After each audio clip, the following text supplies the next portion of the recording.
America అధ్యక్షుడు Trump మీద నిజంగా కాల్పులు జరిపినా కానీ నమ్మే పరిస్థితిలో లేదు. ఆయన ఎలక్షన్ దగ్గర నుంచి స్టంట్స్ వేస్తూ ఉన్నారు సానుభూతి కోసం. కాబట్టి ఇవన్నీ కూడా ఆయన పొలిటికల్గా వేస్తున్నటువంటి ట్రిక్స్, జిమ్మిక్స్ అని చెప్పి సోషల్ మీడియాలో వైరల్ అవుతున్నటువంటి న్యూస్.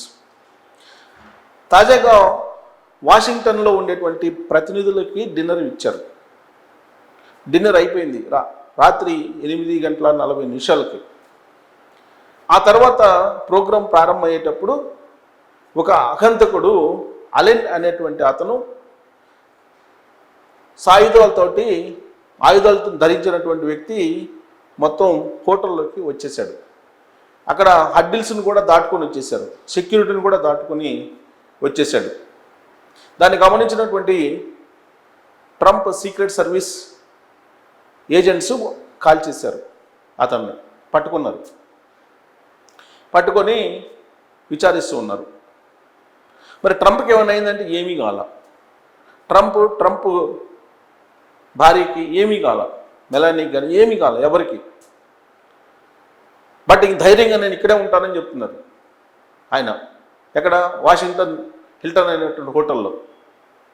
ఇంత జరిగినప్పటికి కూడా కారణం ఏంటంటే తాను ఒక హీరోగా ప్రపంచానికి కనిపించాలి, ఈ కాల్పులకు నేనేం భయపడేటువంటి అధ్యక్షుడిని కాదు అని చెప్పేటువంటి ప్రయత్నం అనమాట.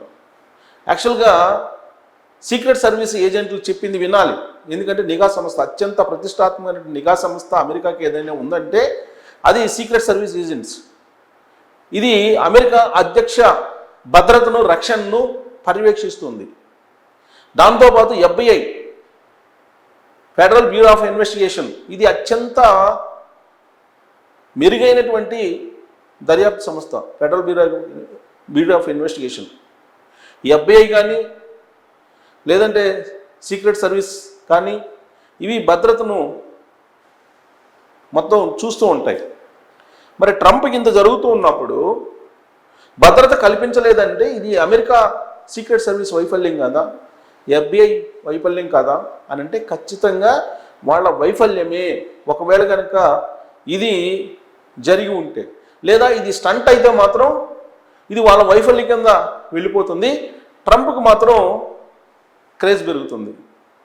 యాక్చువల్గా ఆయన మీద తొలిసారిగా కాల్పులు జరిగినప్పుడు 2024లో ఎన్నికల ప్రచారం సందర్భంగా, రెండోసారి అమెరికా అధ్యక్షుడు కావడానికి ఆయన ఉధృతంగా ఎన్నికల క్యాంపెయిన్ జరుగుతున్నటువంటి సమయంలో పెన్సిల్వేనియాలో ఒక అగంతకుడు కాల్పులు జరిపాడు. థామస్ అనే అతను 150 మీటర్ల దూరంలోనే కాల్పులు జరిపాడు. ఇది 1 సెంటీమీటర్ దూరంతో ఇలా బుల్లెట్ వెళ్ళిపోయింది, రక్తం గారింది, ముఖం మీద రక్తంతో ఆయన ఫైట్ ఫైట్ ఫైట్ అంటూ ప్రచారం మొదలుపెట్టాడు. ఆ హోర్డింగ్స్ వేశారు మొత్తం ఎన్నికల ప్రచారంలో. సీన్ కట్ చేస్తే ఆయన 2024 ఎన్నికల్లో గెలిచాడు. America first, great America, make again అనేటువంటి నినాదాలతోటి ఆయన గెలిచారు. గెలిచిన తర్వాత ఇప్పుడు ప్రపంచానికి చుక్కలు చూపిస్తున్నారు. ఆయన గెలిచిన తర్వాత నుంచి వరుసగా ఆయన బాధ్యతలు స్వీకరించిన తర్వాత నుంచి డే 1 నుంచి వివాదాస్పదమైన నిర్ణయాలు తీసుకుంటూ ప్రపంచానికి శత్రువుగా మారడంతో పాటు అమెరికాలో ఉండేటువంటి వాళ్ళకు కూడా ఆయన శత్రువుగా కనిపిస్తున్నారు మెజారిటీ పీపుల్కి. ఇలాంటి పరిస్థితుల్లో ఫ్లోరిడాలో ఒక అతను ఆయుధాలతోటి, రైఫిల్తోటి ఆయన ప్రవేశించడానికి ప్రయత్నం చేశాడు. ఎవరు? ట్రంప్ ఇంట్లో.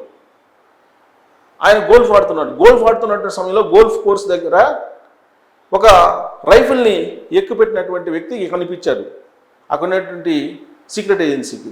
వాళ్ళు అతన్ని అదుపులోకి తీసుకొని కోర్టుకు అప్పచెప్తే జీవిత ఖైదీ చేశారు అతనికి. అంతకుముందు థామస్ని కాల్చి చంపేశారు సీక్రెట్ ఏజెంట్లు ఎన్నికల సమయంలో. ఆ తర్వాత ఫ్లోరిడాలో జరిగింది, ఇప్పుడు తాజాగా వాషింగ్టన్లో జరిగింది. అంటే 3 సార్లు జరిగింది, మరొకసారి కూడా జరిగింది. వైట్ హౌస్లో ఉన్నప్పుడు వైట్ హౌస్లోకి జొరబట్టడానికి మార్టిన్ అనేటువంటి వ్యక్తి ఆయుధాలతోటి వెళ్ళేటువంటి ప్రయత్నంలో అతన్ని సీక్రెట్ సర్వీస్ ఏజెంట్లు పట్టుకొని అతన్ని కోర్టులో సబ్మిట్ చేశారు, జీవిత ఖైదీ చేశారు అతనికి కూడా.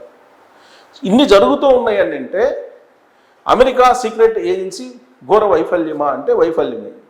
దానికి కారణం ఏంటంటే ఎన్నికల ప్రచారంలో ట్రంప్ పార్టిసిపేట్ చేసినప్పుడు అక్కడ ఉండేటువంటి లోకల్ పోలీసులు సీక్రెట్ సర్వీస్ ఏజెంట్లకి ఈ సమాచారాన్ని ఇచ్చారు. కానీ వాళ్ళు కోఆర్డినేట్ చేసుకోవడంలో లోకల్ పోలీసులు అలాగే కాప్స్ అంటారు అమెరికాలో, లోకల్ కాప్స్కి అలాగే సీక్రెట్ సర్వీస్ ఏజెంట్లు సమన్వయం చేసుకోవడంలో వైఫల్యం కారణంగా ఆ ఇన్సిడెంట్ జరిగిందని చెప్పి తర్వాత జరిగినటువంటి దర్యాప్తులో తేలింది. ఇక ఫ్లోరిడాలో జరిగింది ఏంది? అది నిజంగానే అతను రైఫిల్తో అక్కడ ఉంటేనే పట్టుకున్నారా, జీవిత ఖైదు అయితే అతను వేశారు, లేదా స్టంటా? అమెరికా అధ్యక్షుడు ట్రంప్ ఎప్పుడైనా ఒక ఇష్యూ వచ్చినప్పుడు దాన్ని డైవర్షన్ చేయడానికి ఏదో ఒక అంశాన్ని తీసుకుంటూ ఉంటారు. ఆయన ఇల్లీగల్ ఇమిగ్రెంట్స్ని డిపోర్టేషన్ చేస్తున్నారు. ప్రపంచం మొత్తం అన్ని దేశాలు ఆయన మీద వ్యతిరేకంగా ఉన్నాయి. రెసిప్రోకల్ ట్యాక్స్ వేశారు. అలాంటి సమయంలో ఆయన మీద అక్కడ రైఫిల్ అటాక్ జరిగింది. రైఫిల్తో అటాక్ చేయాలి అని ప్రయత్నం చేశాడు. అక్కడ ఫ్లోరిడాలో గోల్ఫ్ కోర్స్ దగ్గర. అది అయిపోయింది. అది అయిపోయిన తర్వాత ఇప్పుడు జరుగుతుంది ఏంటి? ఇరాన్లో యుద్ధానికి అనవసరంగా వెళ్ళాడు ట్రంప్. అమెరికా అయిపోయింది, అమెరికా పని అయిపోయింది, ఇరాన్ తోటి యుద్ధానికి వెళ్ళి అని చెప్పి ట్రంప్ గ్రాఫ్ పడిపోతుంది. అసలు ఇరాన్ తోటి యుద్ధానికి ఎందుకు వెళ్ళారు? ఎప్స్టీన్ ఫైల్స్ బయటకు వచ్చాయి. ఎప్స్టీన్ ఫైల్స్ బయటకు రావడంతో ట్రంప్ దిగిపోవాల్సి వస్తుందని చెప్పి ప్రచారం జరిగింది. ఆ ఎప్స్టీన్ ఫైల్స్ సంబంధించినటువంటి మొత్తం ప్రచారం జరుగుతున్నటువంటి సమయంలో ఆయన వెనిజువేలా అధ్యక్షుడిని కిడ్నాప్ చేసేసి తీసుకొచ్చారు. ఆ తర్వాత ఇరాన్ మీద యుద్ధానికి వెళ్ళారు. దాన్ని చాలదన్నట్టు ఇరాన్ తర్వాత కాంబోడియా అన్నాడు, కాంబోడియా తర్వాత ఉగాండా అన్నాడు, ఉగాండా తర్వాత ఏదో రకరకాలు చెప్పేశారు.